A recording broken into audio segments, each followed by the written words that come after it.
Okay, we're recording. So Rain and I are here today.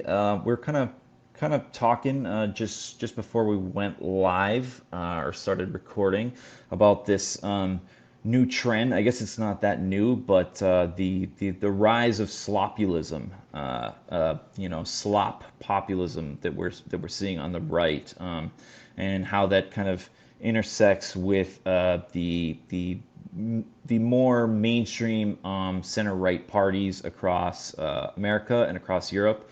Um, Also, I think we're gonna touch on some current events, some happenings a little closer to home for me in America. But as America, because of its position in the world, what happens here sort of ripples out beyond and affects the entire Western world at large, and arguably the entire world. But the main topic here we're sort of talking about was this idea of slopulism, and it's sort of like, as I mentioned, it's intersects a great deal with the apparatuses and the methods that the regime uses to sort of control a genuine right, for lack of a better term, a genuine right wing, a right that's illiberal and that is sort of more authoritarian and more top down. And I think this populism was started out as with Trump, and I saw actually a post today. I can't recall who it was from on X. I'll try to find it and shout him out at some point during this talk. But he was saying that imagine if someone had fallen asleep and in 2016, during at the height of Trump's entrance onto the American political stage, into the American political arena, and then had gone into a coma and woken up today, and had seen what's occurred over the past 8 years, and just the squandered potential, I guess you could say, and the kind of usurping of what was a genuinely kind of implicit identitarian for one, and also nationalist candidate, a very insurgent campaign. I think we can describe the Trump revolution, or excuse me, the Trump campaign as definitely revolutionary as far as American politics. It really changed the landscape. But now you have people. I mean, just in the American context, you have people like Marjorie Taylor Greene. You have Lauren Boebert, and these sort of ridiculous people, and of course JD Vance, and this ascendant tech right, this quote unquote tech right, as a counter elite. Not that they're really, I mean, they were always part of the elite. It seems that their goal is primarily more of the same. So more globalization, and the same the same sort of things that we've seen over the past almost decade now. But they're just going to be a little more upfront about it. So they're going to do globalization, and they're going to call it like imperialism. Like they're going to be more upfront and truthful about it. And I think that some people might find that to be some refreshing, and oh well, at least it's better than the older sort of neoconservative, neoliberal establishment. But I think in some ways it's actually worse. In addition to like this kind of fake, I don't even know if I should call it fake, because perhaps this is kind of the true nature of populism, i.e. slopulism. Maybe that's just its true nature. Populism, just you can't. It doesn't really resonate into actual governance. But I think that's there. The rise of like the Peter Thiel, the tech right is probably a greater threat than the old neoconservative neoliberal establishment, because they are convincing people quite efficiently, I might add, that they are genuinely a break from the old regime, and they are a sort of a genuine rightist or nationalist movement that is going to have that's going to bring in and it's going to usher in all the tendencies and aspects of in government, in the state, and in civil society that we as nationalists would like to see. I don't think that's true, but they are certainly convincing quite a lot of people of that's their intention. So I think these two things intersect. Also in Europe, and more recently, you had in Europe you've had things like the AFD, which it turns out again showed some promise, kind of on the periphery of mainstream. They seem to exude some sort of threat to the regime, the sort of global American hegemonic regime.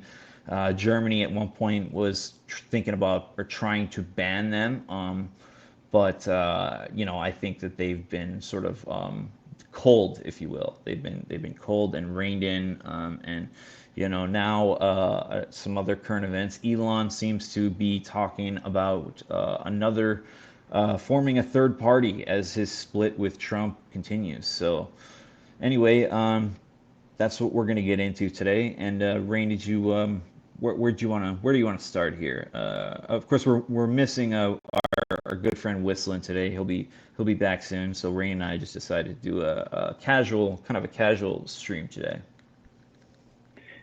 Yeah, Whistling is gone, but He's he'll return, gone. and we'll have more discussions.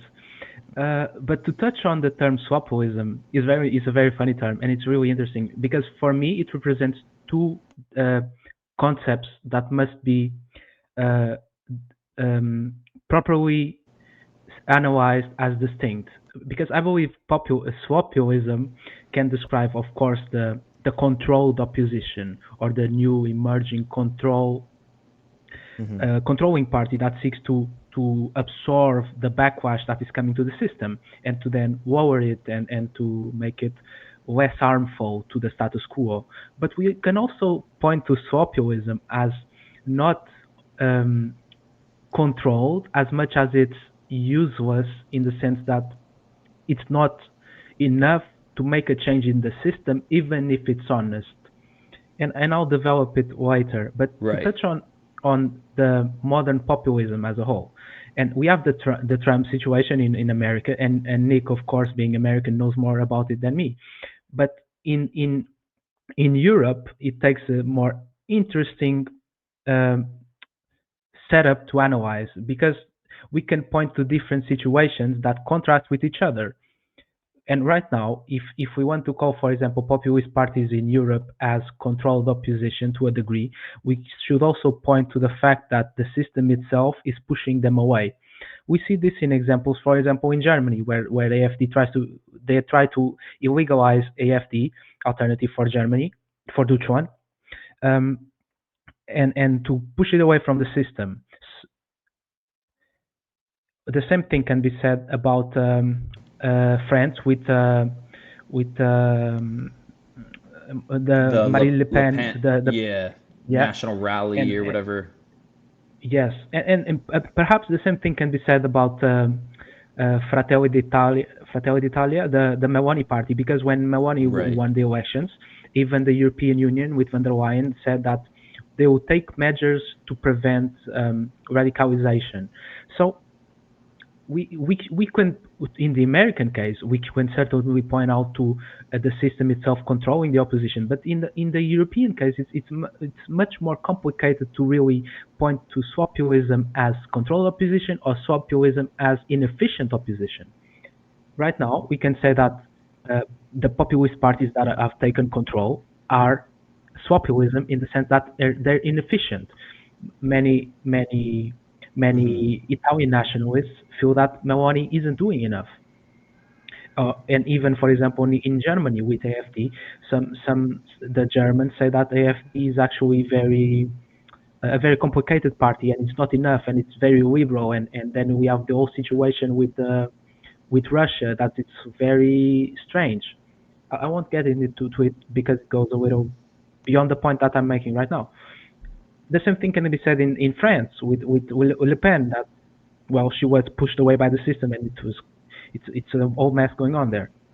But Right, then we right. look, for example, at the case in the UK, and we see that reform is inefficient, and the nationalists in the UK basically have these a bunch of problems with Nigel Farage. Mm-hmm. But if we notice how the system reacts to it, it reacts to it in a more interesting way, because the center, the Tories and the Labour are actually adopting talking points from reform instead of pushing them away. They're trying to absorb them, and that's working to a certain degree. I don't know. It's somewhat working in a different way than it is in the continent, because the continent, most countries in the continent, the center right parties and the center left parties try to completely push away the populist parties and refuse Mm-hmm. their talking points. We see that, for example, in Portugal. In Portugal, we have Chega, the populist party, uh, much more moderate than, for example, AFD, but the Right, system right. governed by the center right party right now um, um, tries to push it away and doesn't adopt the talking points at all. The same in the case of Spain, and this one can be a more interesting study case because it points to a new tendency that can be certainly declared as Slopulism, which is that Vox, the populist party of Spain, tried to get closer to the center in the last elections and try to make deals with PP, the uh, with the Right. center right party that To ended up form losing the elections because of a coalition from the left. But anyway, they tried to get closer with PP, the center-right party, and what happened was that the electorate of Vox completely nuked them in the elections. The Vox lost seats in the House of in Parliament. So that tells us something. That tells us that the people don't want the populist parties to moderate at all, and actually Chega saw the result of those elections. The Portuguese Populist Party saw the result of the elections in Spain and didn't moderate and continued to push the narrative. So right now they're talking about even about re-immigration to a degree, and the people are rewarding them by voting, um, Mm-hmm. by giving them more seats in the assembly. So that's interesting because that points to populism as um, inefficient. But then we can Right. look at the case in the America, for example. We can certainly make a case for controlled opposition to a degree. And even in Europe, of course, there's a large degree of controlled opposition, but in many ways, in this sense of swapulism. I know some people don't like to mention this, but it's swapulism, especially in Europe, in relation to the skepticism about the European Union, is oftentimes funded by Russia. I believe AFD was connected Y- to yeah. those kinds of fundings, and And it's then like, the well, that's thing in Romania that can be, too. The guy in Romania yeah, who ran for president. Yeah. yeah, Anyway, yes. sorry.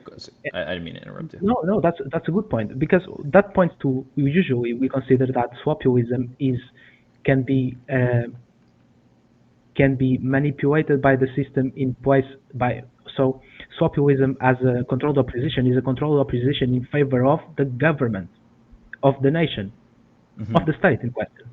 But what can happen is that swapulism is not in favor of the state of the government of the state in question, and so it loses this appearance of being controlled, but can actually benefit another state from outside that is funding it. We can use the case of Russia, but historically we can also point to the United States as funding different parties in Europe and Yeah. in Latin America to their own benefit, and that can be considered populism to a degree, because because um, well, because it's controlled opposition. But the modern case, it's populism because it adopts the populist talking points Right. in a Right. dishonest way to benefit someone else instead of the voters that want change. Yeah. Yeah. To So hold that's on the to distinction hold that on to power. exactly. But so the question is about power always in this sense. Politics is mostly about power. If Yes. you want to get really Machiavellian about it and be a bit edgy, Sure. but Sure. Yeah. Yeah. Yeah. what happens is that populism has many facets in Europe, but in America it's a different case. And with Trump, it's interesting. and I'm not well versed enough on it to give my word on what I'm about to say. So interrupt me if I'm saying anything wrong or if you would like to add anything to it. But I believe there's hmm, how do I put this? I believe there's this, um, and the same thing in Europe to a degree.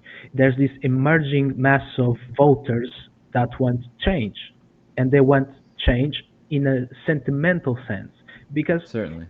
recently I saw someone post on X about how the right wing doesn't, how the populist right and even our sphere doesn't focus on economic arguments, and we should. Well, I like the person that posted it, but I disagree with that. And I disagree with that because before the populist parties came into place and started gathering all these votes, politics was very calculated, was very formal. It wasn't for the normal person, even in democracy. It was all about Yeah. policy, it was all about Yeah. the economy.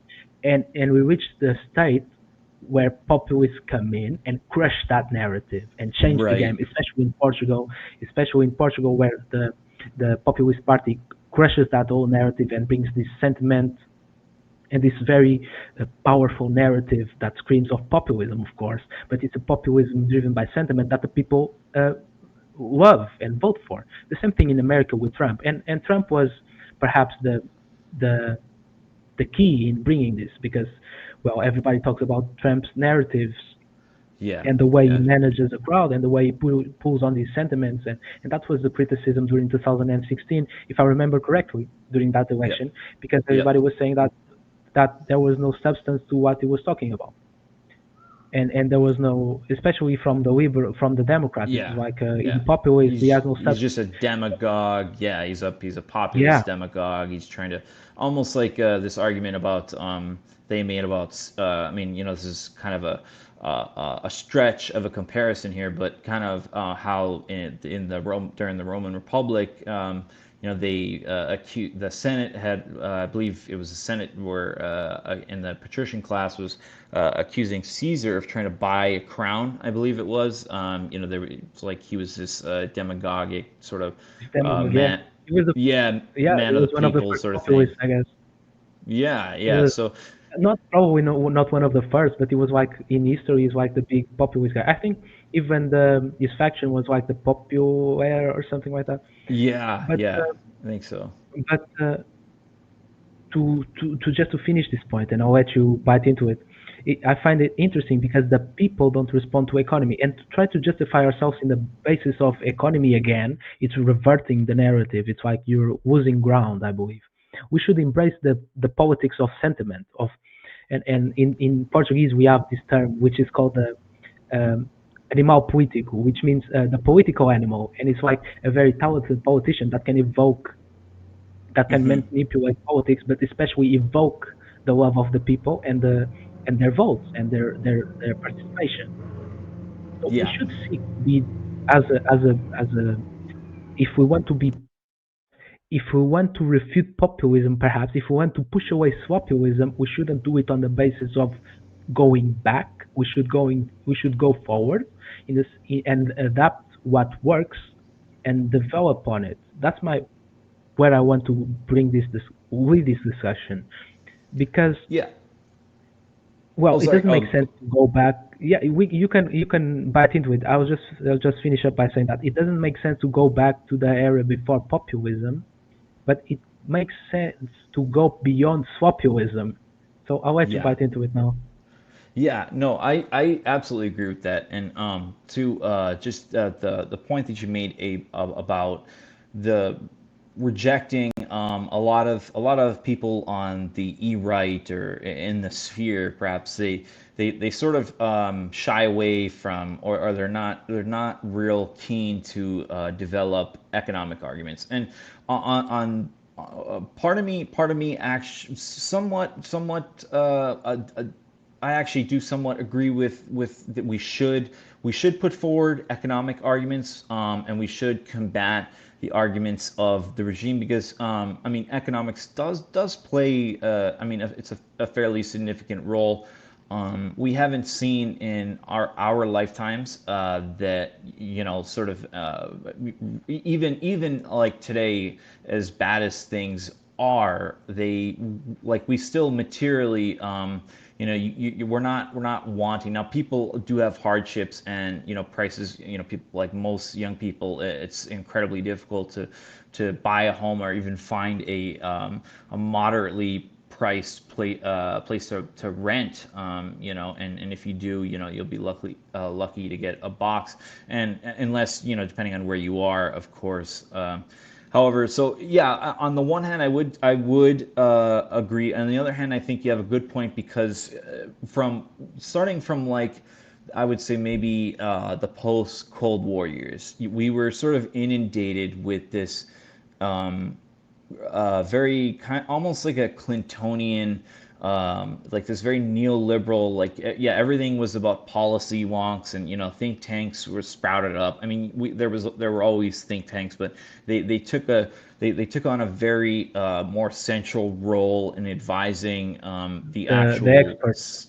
yeah, the experts, the Mhm. technocrats, the managers, right? The managerial class. And I know a lot of people don't have critiques that Burnham's idea of the managerial class is a bit outdated, and I think he wasn't exactly spot on as far as his analysis, but I think that is a good term for it. They are sort of middle managers for the those behind the scenes, if you will, the kind of the plutocratic elite that have no nation. They've sort of they're cosmopolitan elites, the cosmopolitan elite, if you will. But yeah, I think that's a good point. So we should, on the one hand, we should combat we should try to put forward our own economic interpretation of things, on the one hand, that is holistic and sort of all encompassing, and that's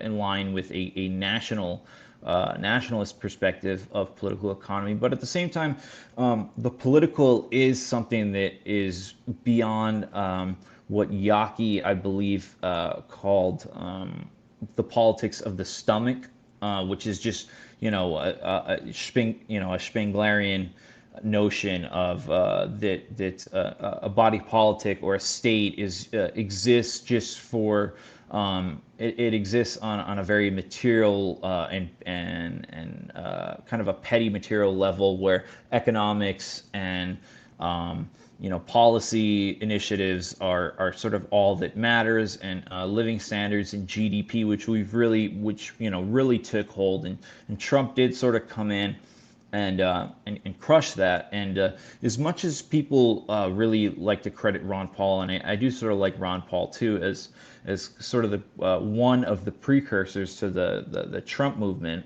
MAGA, which has gone back down that the same rabbit hole of, like, tax cuts. I believe Trump just passed a big tax cut bill again, which he did in the first term as well. But yeah, so at the same time, we should put forward our own vision, but it should be one that is also in line with the greater aspect of the political, the capital P political, not just policy wonks and think tanks and like technocracy, essentially. Because like, global capitalism is a major problem, and it's one of the aspects that's caused that's put us in the crisis, where it's sort of strips us of any perennial and historic identity, and replace it with these sort of commodified and consumer identities. And so I think that that's a very good point. So on the one hand, we should embrace it or put forward our own vision. On the other hand, it should be rejected and it should be sort of crushed, and we just completely roll over the entire thing, and bring politics back to a more instinctual, a more, I guess some people would kind of think of it as crass, or a more base level of politics. But in general, that's how people, and we're talking about populism here. And when you think of the masses aren't voting rationally, like small r rationally. And I think I made this point on one of our previous discussions with you, Whistling, and I, that the mass man doesn't go to the ballot box, and not that voting is the be all end all, or has any real and lasting effect on how things are run. But the mass man is not voting with his. I mean, people say, oh, they vote with their wallets, or they vote with their feet. But I think a lot of the time, as Trump has shown and other populist leaders have shown, that the mass man and the wider public, the populace at large, doesn't actually vote like that. When push comes to shove, they vote sort of instinctually with their guts, like what's going to benefit me. And of course, economics does come into play there, but I think it's more instinctual, right? It's more identitarian. And the other point I just wanted to bring up real quick before I pass it back to you is like the origin of this idea of slopulism. I think you're right that it's not necessarily it didn't necessarily start out as controlled opposition, like and whatever the pros and cons arguments are in favor of populism as a political strategy, and I do think there are some pros. I think it's important for us to kind of define, suss out like what populism sort of is or has been. I mean, not we don't have to give a strict definition of it, but I think populism is kind of in its at its best is sort of the will of the people, or the will of the folk, and we've seen that, and I think this kind of speaks to the aspects of like what Evola would say, that when certain ideals become popularized, not everyone is capable enough to, and this might sound sort of snobbish and kind of elitist, in the sort of in a what am I Evolution looking sense. for? Yeah, I'm looking for. I'm trying to figure out how to frame this. Anyway, I'll brush past that little hiccup there. But in the evolving sense that not to sound like a snob or anything, but like the people are not necessarily, not everyone is capable of comprehending these complex ideas about the nature of the political. So populism as a strategy, I think, can be effective to some degree, but I think eventually you have to sort of move beyond it, and you have to kind of adopt maybe a more vanguardist approach that uses the people, like the Volk, the national community, as a battering ram, or as a spear, as a spearhead for their objectives. Yeah. First, I wanted to say that your point about the economic argument is good. Of course, I don't mean to say that we should abandon all discussions of economy, as much as I want to say that we shouldn't make it the center of the argument. It's not what drives to action. It's Yeah, secondary. I'd agree And with there's that. this and there's this very funny. So I'll be quoting. I believe it's Montesquieu, and I won't be quoting it as much. I'll be paraphrasing, but I think he wrote this idea that now that in his time, so nowadays in his time, nobody wants to talk about virtue. They just want to talk about the economy.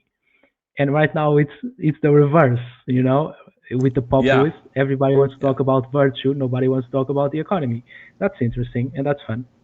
But on a personal level, I've had this discussion before about populism, which was the person who I was discussing with said, well, uh, the populists don't offer solutions to the problem, they just point to it. To which I replied, well, the people need someone to point to the problem so they don't feel insane. They need a politician to agree with them and say that, yeah, I see that this is a problem. In the case of immigration, for example, the people want someone to point to it and say that I agree with everyone, this is becoming a huge problem. We need to fix it. We need to regulate it. We need to do something about it. And what the system isn't doing, the non-populists, well, what the non-populists are doing is ignoring it and say that in Portugal, for example, they call it of perceptions of danger. So it's a perception, it's not real. Well, of course it's real, and the populists are saying that they're agreeing with the people, and the people need that, and that's why they get up to vote. A large portion Hmm. of, I believe, I don't have exact studies. I know from a few analysis of my own to to Yeah. how much that is worth. I don't know, but oh well. Um, No, if I you think you're notice right about to that. the Yeah. if you notice that the electorate of the populist parties, on the radical right parties, if you want to call it, a lot of them are young people, but a lot of them are people that weren't voting before. So they get up to Yeah. vote now because they hear someone say that, yes, I agree with you, this is a problem. So come vote for me and I'll fix it. And the people need that. And Yeah. and you can call it populist. The people can call it populist, but well, at least they're doing that, and at least they're forcing the system to do that. Well, in some cases, in others, the system isn't doing that. It is pushing and legalizing the populist parties. So when we understand that the people need someone to point to the problem, we understand that the people are driven by this sense of belonging as well. And this sense of belonging is lost in the modern age, and it's lost when the debate is economics, because you can't really belong to the numbers, you can't really belong to the policy on the budget. But when the populists come and they Right. discuss the nation, when the populists come and they discuss the people, when the populists come and they discuss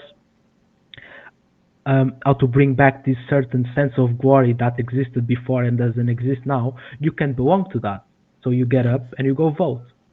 They're discussing, And in a when does sense, they're that? discussing you, you Yeah, personally. I mean, exactly. the collective you. You know. Yeah, the collective view, exactly. And that's what the people need right now.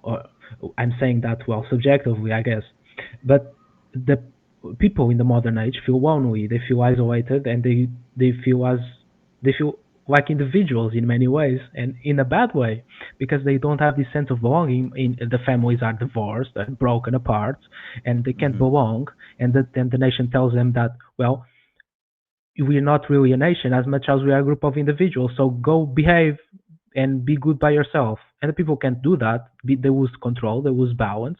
They go into less than moral roads.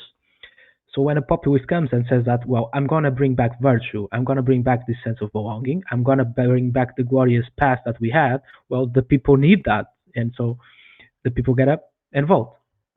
And I believe Trump is obviously doing that in the American case with "Make America Great Again." You can be more obvious than that. If Yeah. that's the main point and that's what drives it. But the problem, and this is populism as well, the problem is that political parties need finances. They need money, and money comes from business, and business benefits from uh, more than the collective, in the sense that many of the businesses benefit from immigration. Well, when we bring up a certain too when we bring up too strong of an identity, we isolate the other, and that causes problems, because then you can benefit from immigration and get rich from it, and then you can finance the populist party. So that's populism starting to build up, isn't it? Hmm. So what happens is the following: this populism, which is financed by certain economic interests, can't really adapt to uh, strong identities. And when you can't really adapt to strong identities, and for example ethnicity, you start to feel you can't really solve the modern problems, because the people need more than what they have right now. The populist parties aren't doing enough. For example, a lot of populist parties graft themselves onto religion. In Europe, for example, they graft themselves to um, in in Iberia, in Spain and Portugal, Catholicism. And well, that is good to a degree, but it doesn't solve the modern issue, which bases itself on more material grounds, Hmm. on the differences between ethnicities, on the different values in Right. cultures, which is It's very a culture universal. exists. Yeah, it's too universal. It's not particular enough. And for example, in the case of Portugal, and I believe possibly France, but I'm not sure about that. But in Portugal, uh, they the populist party, I mean, try to graft itself upon culture. And what does culture imply? It implies language, it implies religion, it implies um, traditions and habits. Well, that can excuse Portugal from certain immigrant groups, but it can't excuse it, for example, from Brazil, which shares many traditions with Portugal and shares a language and shares um, and it shares this whole culture. So that can't exclude Brazil, and that can't exclude the African countries that used to be colonies. So you still get that immigration, for example. So then the Right. populist party had to reform itself once more. But as much as it wants to reform itself, the financing is coming from those groups that benefit from a certain level of immigration from those countries. So that creates a problem, and that becomes Slopulism because the populist party isn't giving the people what they want. The people want a stronger sense of identity, and it's not being given to them. And that's why we see um, in certain. I had this example in mind, but I forgot who the country was. But I'll give the AfD example. It's good enough. In Germany, the AfD is rising, and that's true. But the AfD has problems. That's also true.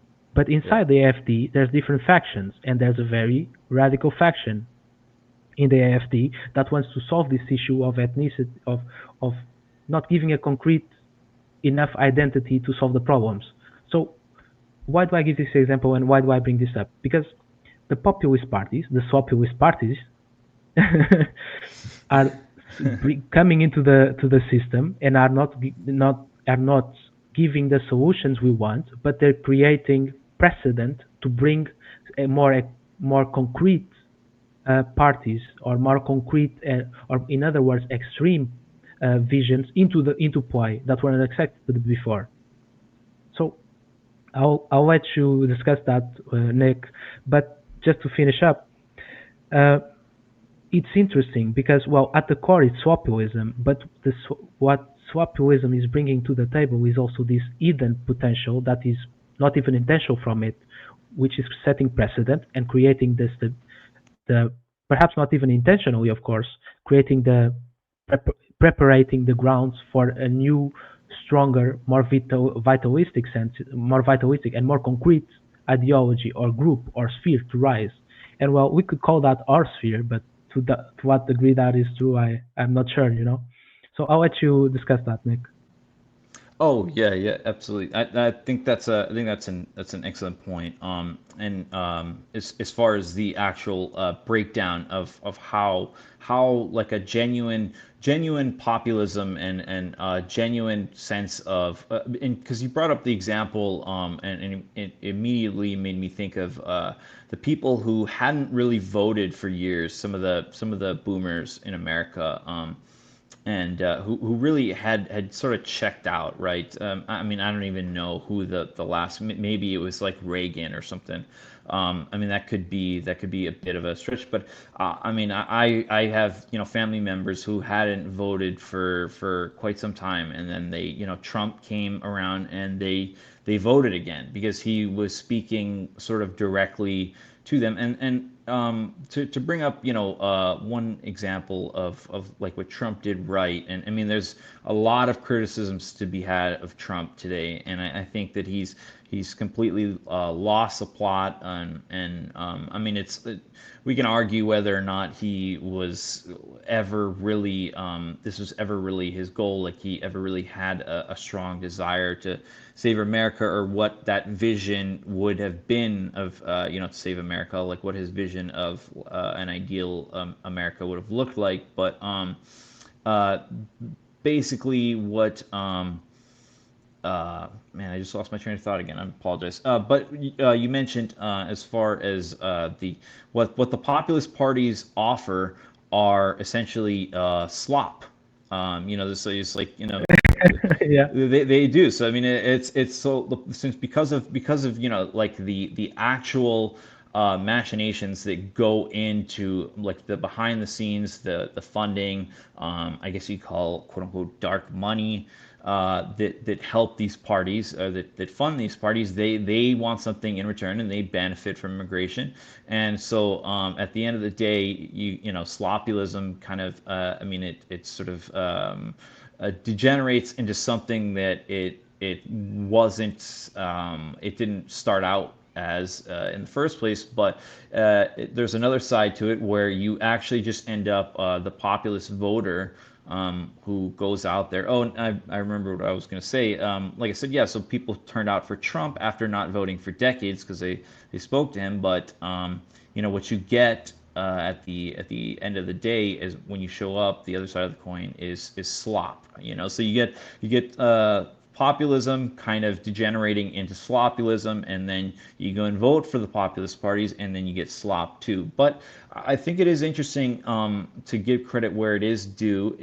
Like, even though these parties are not ideal, these populist parties, another guy I'm thinking of is Geert Wilders in the, is it the Netherlands, I believe. The Is Netherlands, yes. Yeah, yeah, in the Netherlands. And then I know for a while before Meloni, or Melani, she In Italy. Meloni, yeah, in Italy, there was the 5 Star League, and a Casa Pound, I think, was like a more third positionist party, I believe. But yeah, you had like the 5 Star League, and you had Matteo Salvini, and he was sort of ousted from power. I believe they held like a vote of no confidence, and the coalition fell apart, the 5 Star League, and then whatever the other party was. But it did, like you said, those populist parties, they did sort of bring ideas that we would consider, like the ideal of what a nation should be, to a certain degree. I mean, they're not all the way. They're actually, pretty far from where we are, but there is some overlap, and there are some beneficial aspects to it. But so yeah, they that I think led to like people like Meloni, or even in France, like with Le Pen, it has shifted. Even though these parties, we could call slopulism, these slopulist parties. It's funny saying that word again and again. But these slopulist parties, they do fortunately have brought up an issue that had been long sort of, what the regime probably thought was put to bed, and that was that, the general public, the masses, were pacified. And like the main politics revolved around balanced budgets and like deficit reduction, and things like that. The people, and outsourcing, right? Trade deals, which hurt the American worker greatly. Things like NAFTA. This is just in the American context. I'm sure there are other examples that you could bring up in Europe. And then, of course, immigration, which is the issue of identity. And when you have these businesses that fund these populist parties, they benefit from immigration, like you said. So they really don't want to get away from that sort of system. Like, they're not trying to overhaul the system in any way, because it hurts they are personally interested and invested in the system we have now. And so because of that, you will get things like, what's one example I'm trying to think of here. Forgive me. This is like the third time I've lost my train of thought. In the Oh, European side. and as far as identity goes, I apologize. I didn't get a ton of sleep last night. But so as far as identity, so what they do is they sell to the people who are in favor of populism, and are trying to turn out because it directly benefits them, and it speaks to their world, and the collective sort of national community. So they turn out, but what they're given instead by the sort of plutocrats who are essentially in control, they get consumer identities and economic identities. And the populist parties will offer you had the example of like in Portugal and Spain, which Catholicism is an important part of the Roman Church is an important part of Catholic Spain, Catholic Portugal, right? I mean that is part of their history, and but however, it's not the only part. You have to factor in the idea of ethnos, and if you strip that, you're just sort of left with kind of something that's too universal, not particular, as we talked about, and it forces people into adopt these ridiculous consumer identities, or things like civic identity, which we see in America, which you get. Fortunately, is becoming less and less popular.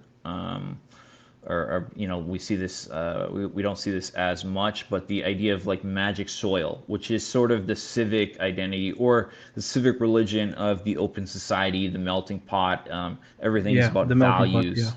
Yeah, and if you can adopt these values, then you can be part of the in group, and that's the identitarian characteristic that drives the nation, which we know cannot last. The only way that lasts is under sort of force, is by force, which is for Europeans is never works out.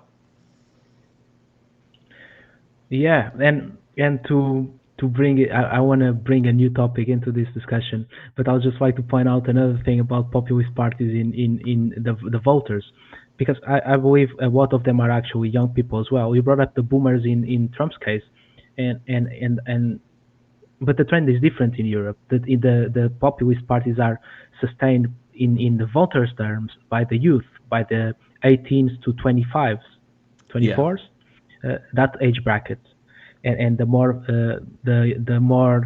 the old people go away, in the sense that they can't vote anymore, YouTube, right, but right. and the more the younger people continue to grow and grow, the more the populist parties grow. So that's an interesting dynamic. Um, the problem is that fertility is an issue, and in a few years there will be a lot of more old people than younger people. So we'll see how that reflects in electoral terms. But another thing, and this is another point I want to touch on, is that the populist voter starts to vote in the party like a football club, which is, this is my party, I'll vote on it always, no Right. matter if it continues to defend my interests or not. I believe Yeah, we see that with Trump a bit, but it's like, yeah, very well, the much so. alternative was Kamala, so that the alternative was Kamala, so that's an issue. But in Europe, it's a better case because there are more alternatives in the representative system, and it happens that the voter turns it into a football club, which is, I vote for this party better win because, well, I always voted for it and now I wanted to vote again. That's very populist. That's a very um, Y- swapulist mentality, Yeah, and it's and actually then you can funny. cheer for it. Yeah, when you win, you Yeah, cheer. yeah, Your exactly. team won. Yeah, yeah, yeah. And it's There's actually a very funny study in Portugal, which is, there's this football club that is green, and the football clubs are divided by colors. So there's the green, the red, and the blue, and so are the political parties. Well, if you notice at the statistics, because they did a survey to see where each voter of the football club voted in politics, the voters of the Green Party would vote more for the voters of the Green Football Club would vote for the Green Party because it's green. Almost, you see, there's that's like pretty. this weird That's pretty correlation, which funny. makes it really funny. Uh, That's my interpretation of it. So of course it's flawed, but it's funny because there's a little bit of correlation in it. Yeah, yeah, yeah. They're just picking it almost. I mean, who knows? Who knows how true it is? But it. I mean, if there's some correlation, it's still extremely funny because it's my football team is the green team. So Yeah, and the colors of this party are green. So I'm therefore going to vote for it. yeah, no, maybe I would like to see it more supported, but because it's just like Yeah, a funny correlation I did looking at the study, yeah. but it's funny. Another thing I wanted to discuss in this term, in this situation, perhaps I'll do use the term, and this is me making fun of it, radical swopulism or chronic opposition chronic opposition populist syndrome. What do I mean by this? Well, we see that there's radical alternatives to the issue that are being gaining traction online. For example, our sphere can be considered that, Yeah. but then we should consider that how much of them are viable as and how much how many of them are viable in the first place, and how many of them exist simply to be an opposition. You notice this with conservative commentators, not just like our Hmm. sphere. We're not that special in that case. For example, conservative commentators, you will notice that they are this chronic syndrome of wanting to be the opposition. That you get this sense listening to them that they like to Yes. give back. I know where They you're will going. like, Yeah. Yeah. yeah, Yeah. yeah, I'm Exactly. going there. They like to, The hot takes, and they like to be in the opposition, and they like to sort of yeah, pretend to be the resistance. Yeah. So yeah. anyway, sorry. I apologize for Yeah, no, but interrupting. that's the point I'm gonna bring. It's like they like to talk about the new Disney movie being woke, but they don't like to talk Yeah. about creating Yeah. solutions and gaining power to not make it woke in the first place. Right. Right. Why? Why? Because it's profitable. It's profitable. It's a profitable system for them. So it's this chronic syndrome of opposition. It's a grift. You Yeah. see this also Grift. with red pill guys in the Yep. manosphere. Why do I bring this up? Because, well, those guys talk about the matriarchy, and well, we've discussed that the matriarchy is a spook in many ways, but they talk about the matriarchy, but they never talk about really changing the system itself. They say, Yeah. well, you should change as a person. Why? Because the moment the matriarchy changes is the moment they lose their livelihood because Yeah. there's not the guys stop looking out for them and start to just live out and live in this system that they aren't oppressed by the scary big mom or whatever. Yeah, yeah. the, And the big mom that, another, I would throw this in. I'll throw this in real quick as well. A lot of times you'll see these guys, and our friend Gabriel did do a video on this recently about the bootstrap, the self oh help yeah, sort great of. video. Yeah, yeah, excellent. And he made he made the point I'm not sure if he made this direct point, but nonetheless, yes, it was a very good video. And but a lot of these manosphere, the red pill guys, they if not only would they lose their livelihood if they put forward what Dominic Venner called a positive critique, right, for like a positive vision to put forward. Not only that, but then they don't ever really teach people how to break out of quote unquote the matrix. They teach you how to be content within the matrix, I guess. Yes, And I think yes. we know the kind of people that I'm talking about, the Tates and so on. Yeah, and because they lose their livelihood the moment the people start just to break away from it. It's like a car mechanic, the car mechanic doesn't really want to fix your car completely because he wants you coming back. There's Yeah, profit yeah, in it. And well, there's yeah, always the good mechanic that really wants to solve the issue, but it's like, well, it's one in the million. It's the same yeah, thing in our sphere. Why? Because, well, we keep creating these celebrities or these big figures in our sphere that gain the big bucks, gain yeah. all the donations. And well, what do they do with the donations? Well, a YouTube video, another one that they were already doing before the millions of donations, or the Right. Substack, which they were already writing before the millions of donations. So why are we giving them money? I almost, well, YouTube Oh, that's a wouldn't good. like that. Yeah. But I think uh, that one would be tolerated. Although yeah, I'm not sure. But anyways, yeah. so it's just chronic opposition syndrome, and it's populism also. It's radical populism because it's the radical right or even the radical left, perhaps. I don't know how Hmm. they work over there, Yeah. but Yeah. there's probably a lot of grifters in that side as well, Oh, in a without, I different mean, way.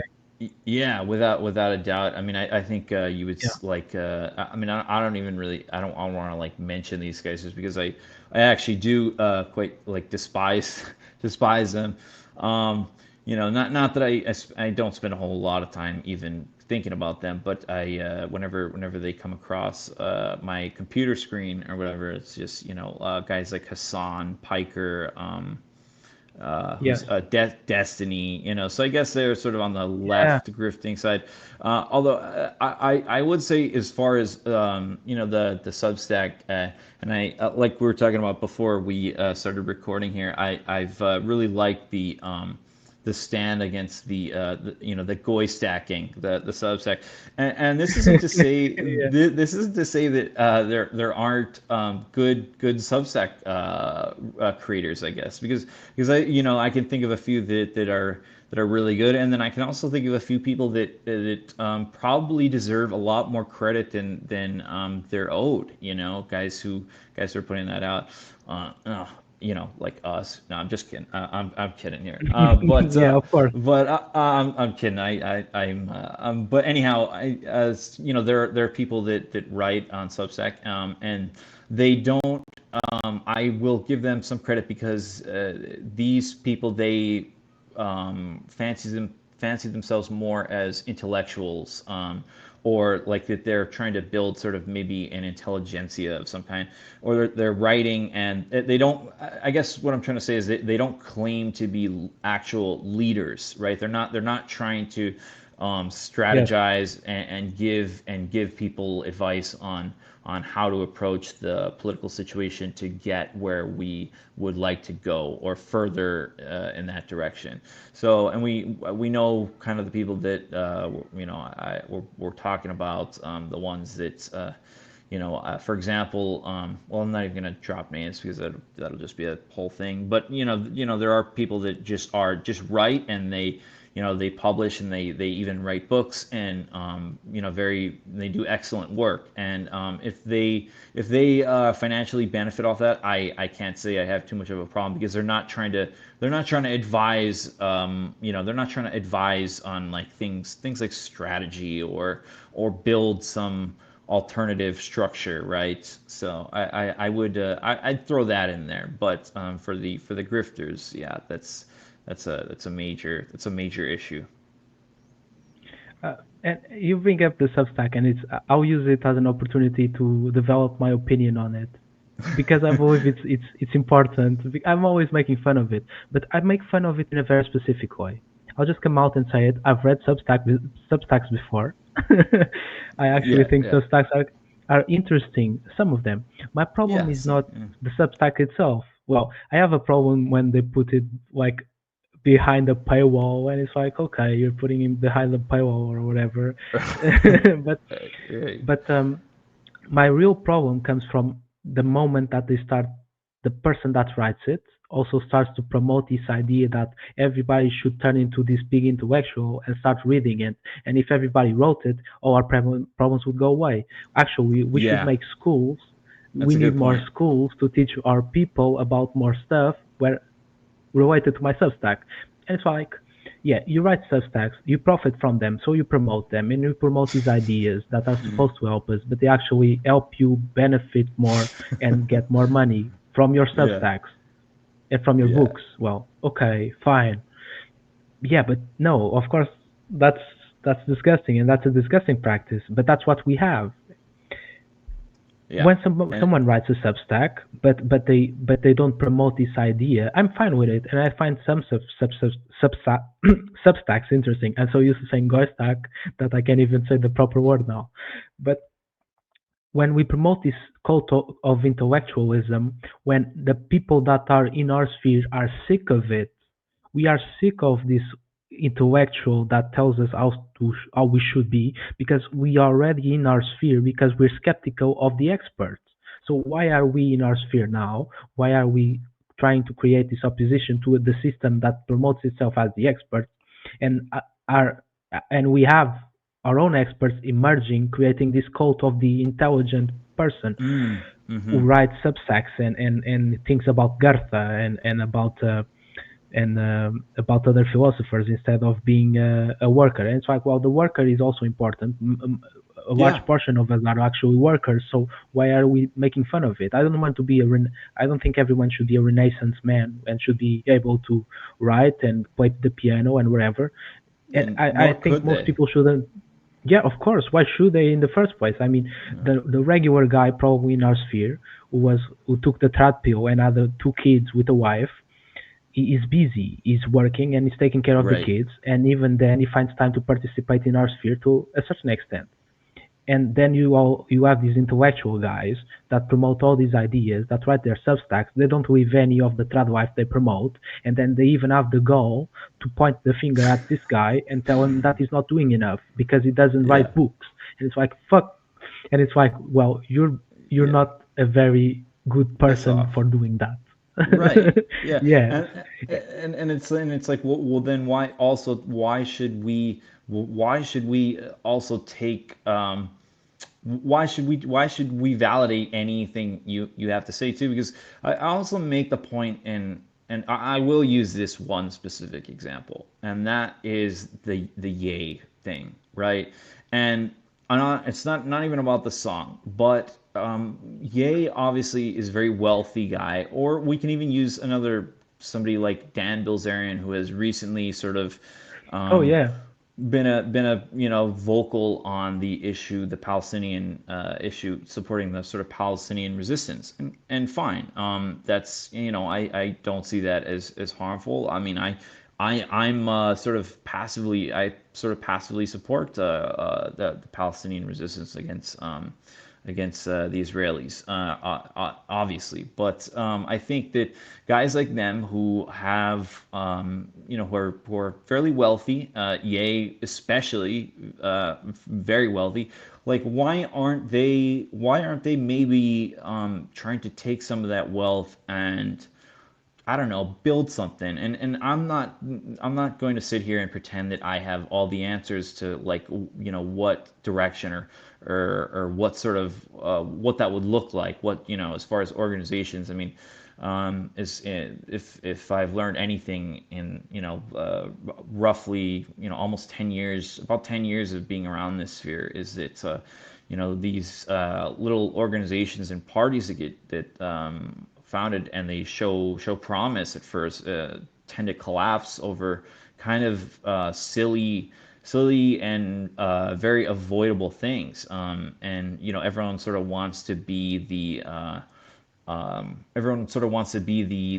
figurehead or a leader or some sort of lieutenant of some kind, but they no one wants to be like a humble servant to the party, or whatever. And I think guys like that who are like whatever have gotten into this sphere and they have a family and they might have a little bit of time to participate. I mean that'd be like perfect for them, and I realize there's another issue with, because any organizations that form are immediately subject to like immense scrutiny by federal Yes. government and such, so like there's that issue as well. So I understand that, but there hasn't even been a talk about these people who supposedly have all have these great fortunes, or at least comparatively speaking, and yet I don't see them trying to really do anything, unless it's something like, oh, join this club and it costs 10 grand or something to get in, and you can come hang out with me for,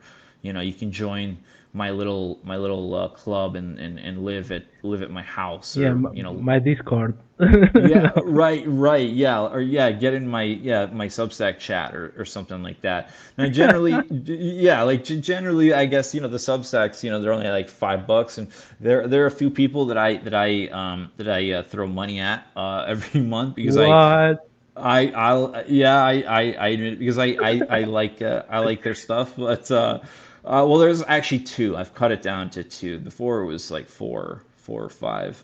But yeah, no, but you're right though. There is almost sort of a class within a class, right? So we're sort of this separate, Yes.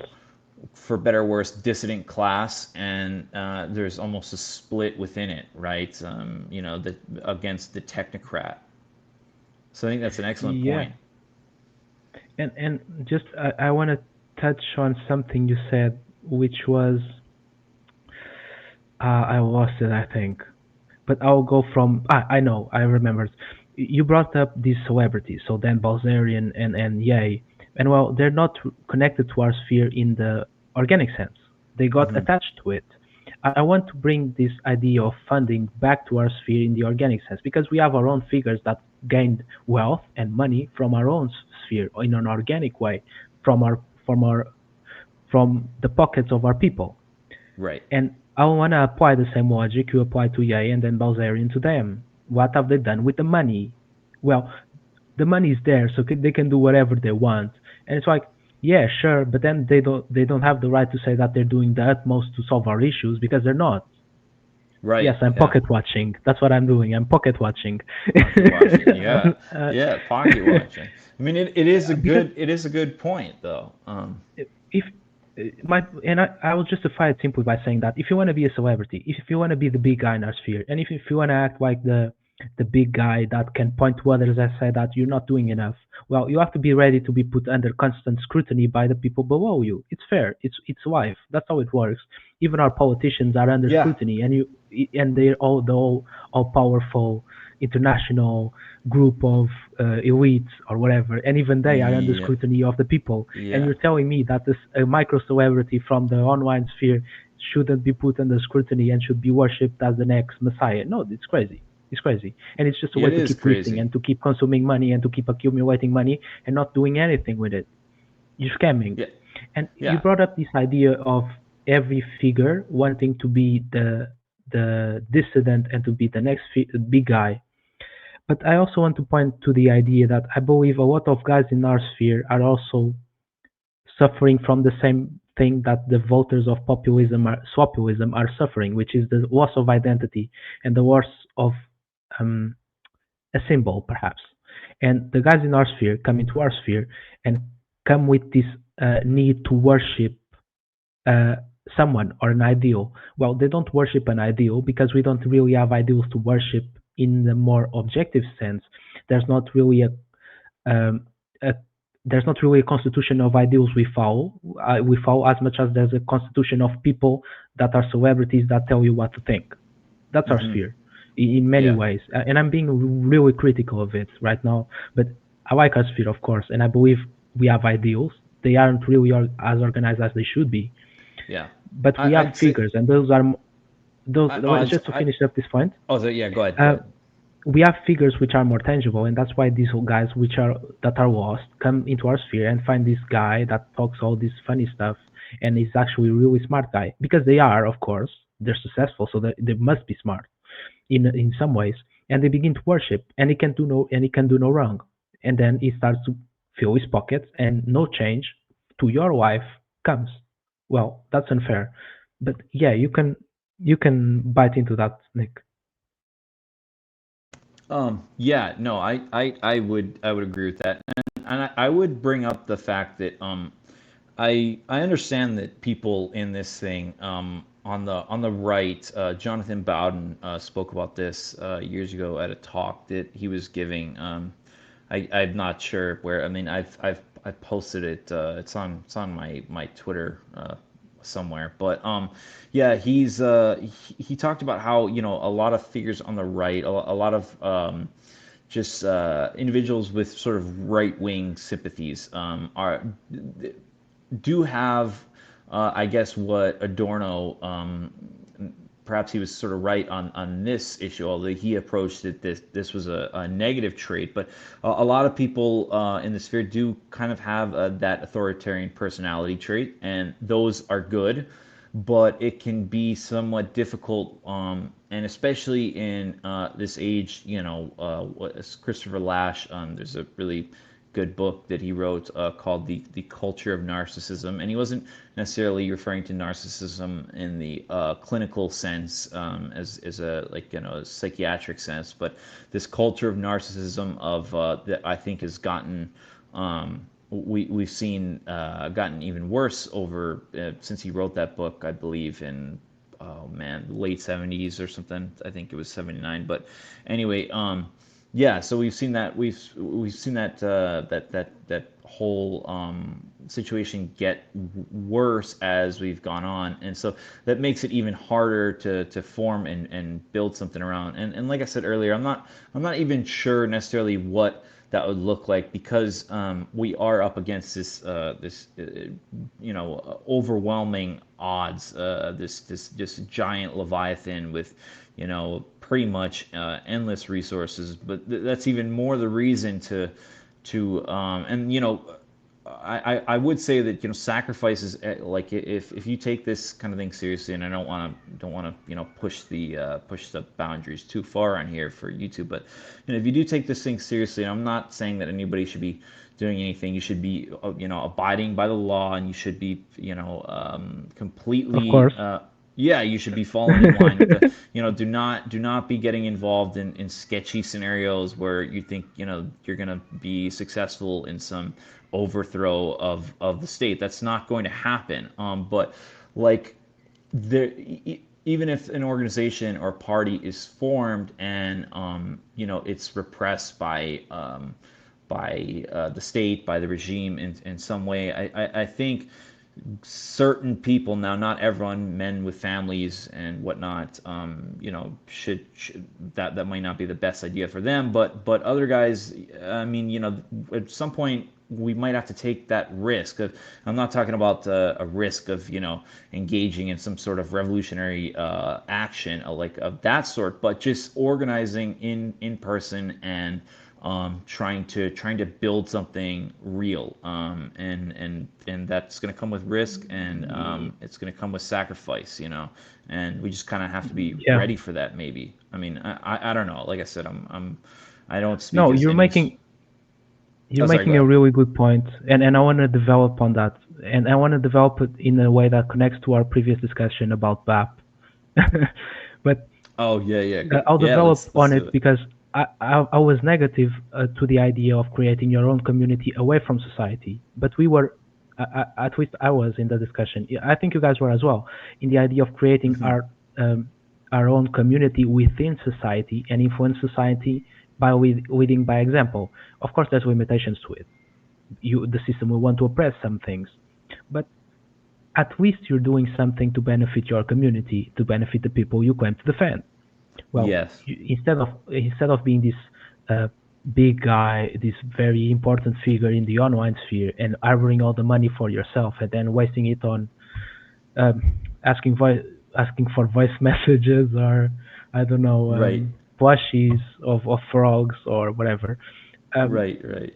you could use it and try to create something within society, not away from it, not trying Yeah. to isolate yourself and live in a farm, but inside it, and exist within civil society. Well, Tocqueville especially wrote it in Democracy in America. I can't believe I'm not remembering concretely the name of that book. But Tocqueville wrote about civil society in America, and how clubs, or the idea of the club, of the group, Yeah. of Yes. the civil group, was like the core that brought success, that made America successful. Oh, And and yeah. and and, and to a degree, that's true. Of course, there's limits to it when it becomes too individual and too atomized, Yeah. of course. But today, especially Europe, lacks that, and I believe our sphere lacks that especially. And I'm not saying you have to create a political party, but for example, BAP in Right. Bronze Age mindset, yeah, I'm talking about that in a positive way. Brought the idea of the not of the scout of the yes, the scouts. He said not to create Yeah. this idea of the scouts, but create a certain group that benefits the people that belong to it. In like I'm forgetting the name, but it's like Like not the school. It's not yeah. schools to write I mean, Substacks, but it's like a place. Um, I don't have the word, but it's a community, for example, a right. community not online, not just online, in Yeah. person, where you And can integrate people that live close to you in your region, and you can expand, for example. And yeah. this can be even, for example, if you like Substacks so much, doing it in person it will create this sense of unity in person in your region instead of online where you're discussing substacks with a person from Albania. So you're American, you're trying to solve your problems in America, and sure you have a friend from Albania, a friend from Lithuania, a friend from I don't know China, but it's like well that's not solving your local problems. But if you were to doing that at a local level, perhaps you would start to create these bonds and this unity that will solve it. Right. we can talk about discussing books, like a book club even, but we can also talk about more than that. I believe Yeah. the in Australia, the guys in our sphere were doing the MMA clubs or whatever, and that's an Oh, interesting the thing. active clubs and yeah, the active clubs Yeah, the active and clubs. whatnot. Yeah, It doesn't have to be I MMA, but just sports or yeah, whatever also. So it's creating this sense of community, bringing back community. If we are yeah, if our sphere, or if the populists aren't the good, the a good because they're more institutionalized. But if our sphere of the people that lead with our beliefs, and everyone talked about this, if they lead by example and start to offer solutions at the local level, people will start to come to our side because they'll see that we're offering solutions in the first place. Offering solutions online, it's harder because you can solve your local problem because you're talking with a person from Albania or from Libya or from China, and it's like you live in the United States, you know. So that's where I wanted to touch on the idea of the initiative, because online initiatives are lacking compared to regional initiatives, but regional initiatives are lacking in our sphere. There's none or very yeah. little. Yeah, and the ones that do, and I was going to say that they don't even have to be necessarily political in nature. Is I Yes, mean, yes, yeah, they can be sort of apolitical as long as you kind of have this understanding that okay, this is sort of it doesn't even have to be. It can be sort of unspoken that this club is for, like, for example, I'll use an example here. And for a very long time in the United States, the vets the vets club, and oh man, I forget what the other one is. But my grandfather belonged to, on my father's side, belonged to, and then things like the Elks Club and whatnot on as well. My grandfather on my mother's side belonged to a lot of these little kind of community organizations as well. And but the Vets Club was at one point like kind of the gathering place from all every man who served, which was a pretty large chunk of the American population. Kind of would, they had like bars, and everyone kind of paid dues every month. And I realize that that's apolitical, and I'm not saying that we should just divorce ourselves completely from the system, as nor I think you're implying that. I don't I know you're not implying that, but because we do yeah. have to yeah, we do have to remain in dialogue with the regime, like politically, because it's that's it's not, we're not just going to build something and then it's just going to spring up and rival something of this size and this magnitude. But apolitical clubs, if you as long as you have this sort of unspoken set of I hate the term, but values, Values. I guess. Yeah. Yeah, an unspoken sort of worldview.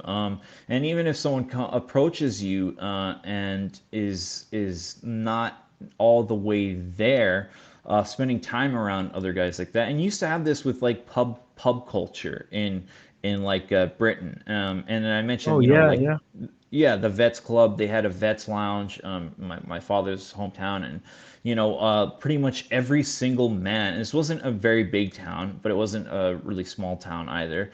Um, Almost every man in the entire town, including the mayor, city council, they all belong to the Vets Club, or the other one that I cannot remember for the life of me. I can't remember the name of it, but man, anyways, I forget the name. If I think of it, then I'll say it. But yeah, I mean, so I think that would be an excellent model to have. And not that the online stuff that we do, this is sort of like Twitter and things like that have sort of turned into the public sphere, and or the public space, and our ideas are gaining traction out there.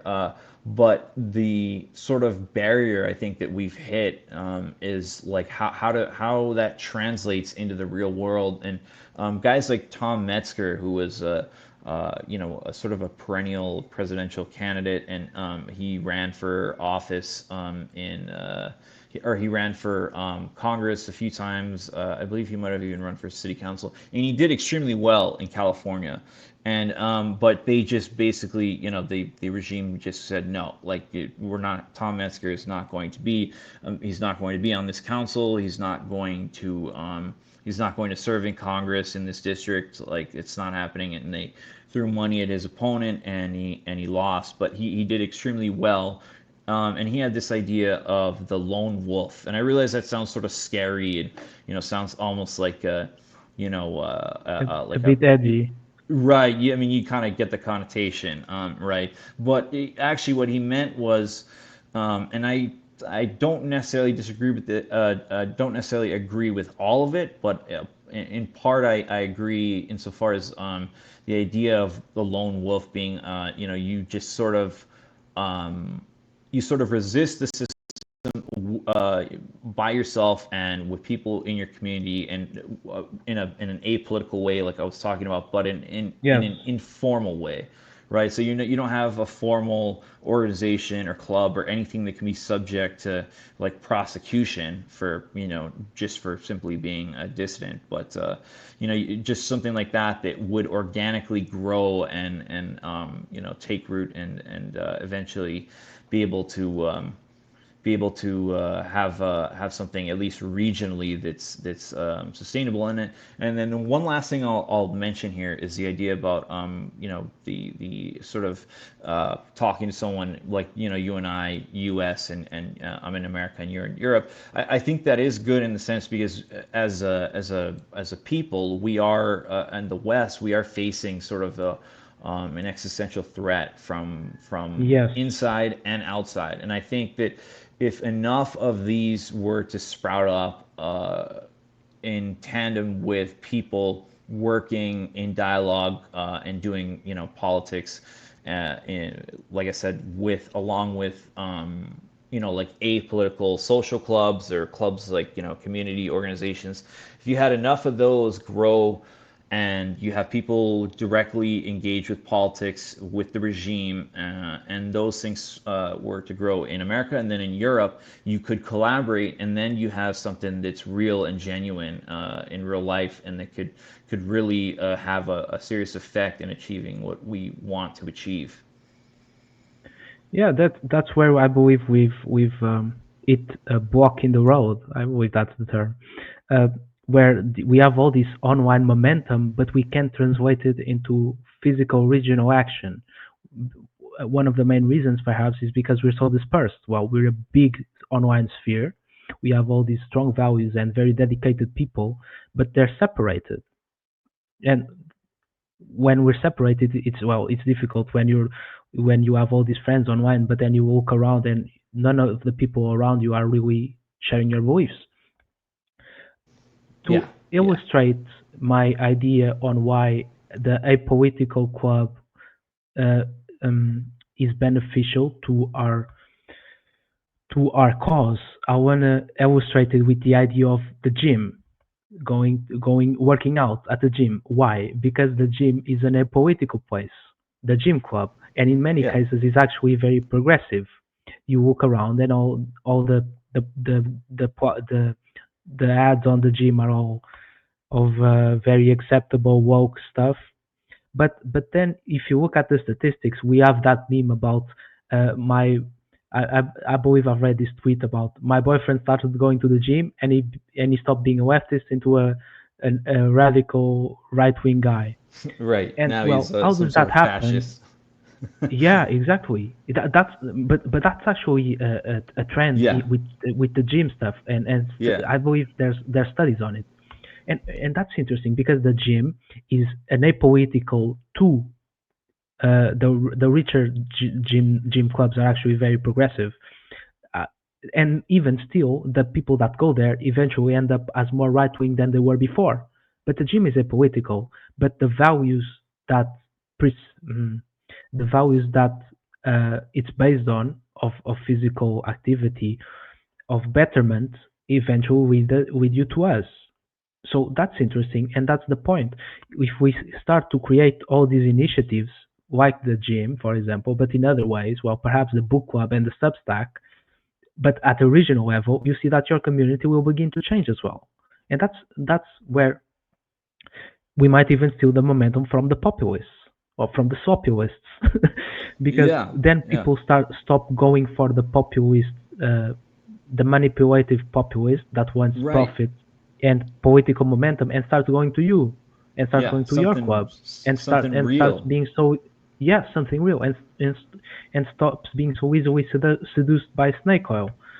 So that's Yeah, where we can be the alternative and we can bring change. And if we remain as the online people, as the online sphere, patting ourselves on the back each time we send another rich person to Auschwitz, well, well, we don't go very far, do we? But yeah, yeah, yeah.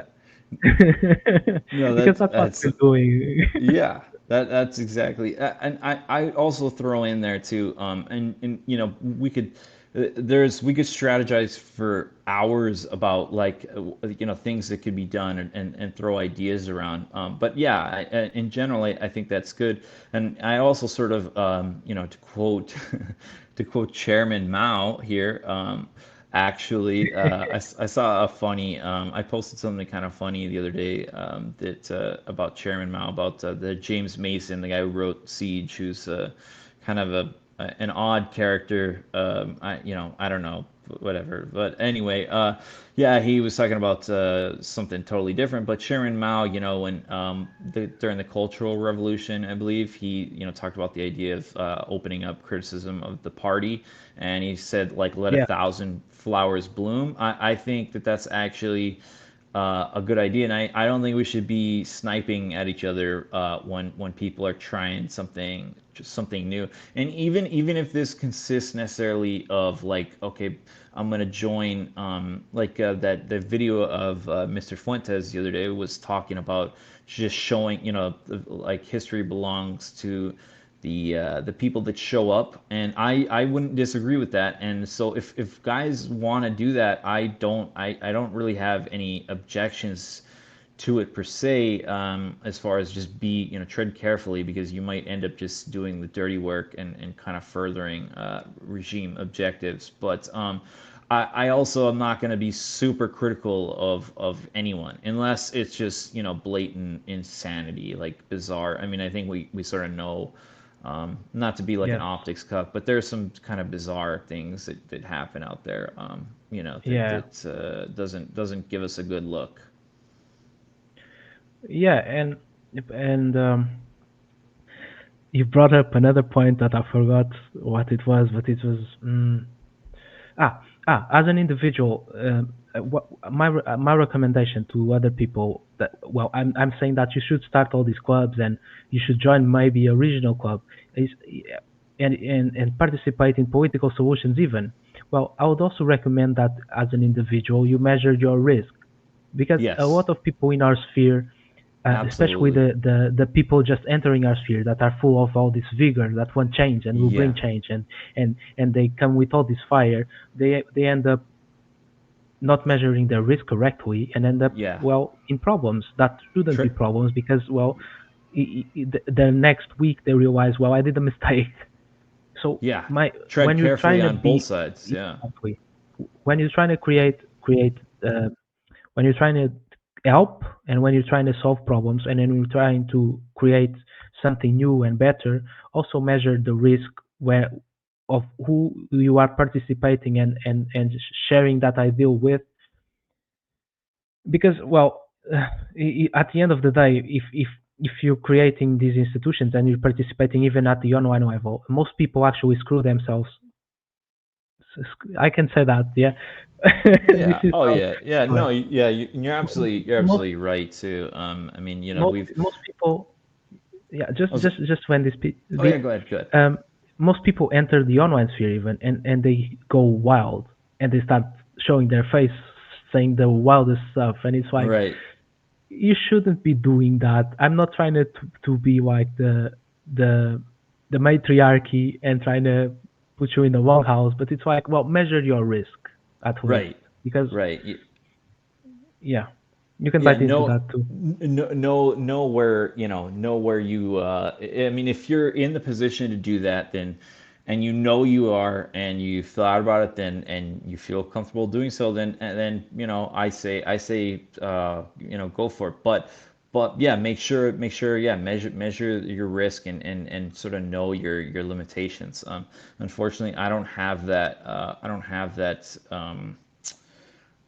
luxury. I mean, I wish all of us did I wish all of us had the luxury to just use our actually be able to stand behind our ideas, and not use like pen names and whatnot. But it is what it is. And we spent a good amount of time here on strategy. Is there anything else you want to get into? I know that the our main topic was sort of slopulism, and like I said earlier, Yeah, I know that we could talk for hours about like different modes of like I said, just tactics and whatnot, and there be a bunch of good ideas. But I would just end on, as far as that goes, like let 1,000 flowers bloom, and yes. within limits. And Kai Muros, actually, if you read